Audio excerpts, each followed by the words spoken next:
তোমার ডবল হোক। ওর কি ক্ষতি হলো জানো?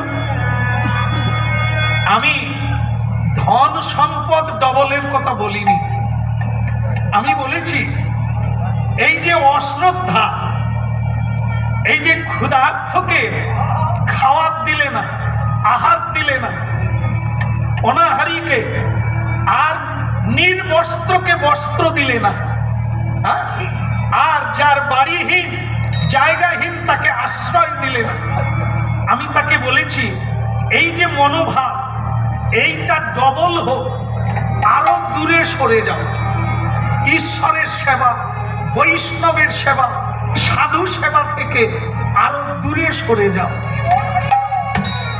আমার বরে ওদের ক্ষতি হলো, ওরা সত্য থেকে আরো সরে গেল। বলে তাহলে বুড়িমাকে কাছে নিলাম, ওই বুড়িমাকে একান্ত করে কাছে নিয়ে নিলাম। কেন? ওই যে বুড়িমার একটাই অহংকার, আমার একটা গরু আছে, তাই গরুটা নিয়ে নিলাম।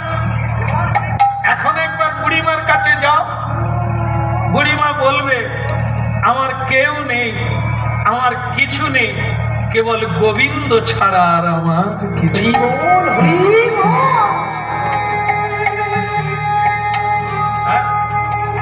হরিনাম শুনুন, আর একটু চিন্তা করতে থাকুন। উন্নতি কার হলো? যাকে ধন সম্পদ দিয়ে দূরে সরিয়ে দিল, এই শ্রদ্ধা ভক্তি থেকে দূরে সরিয়ে দিল।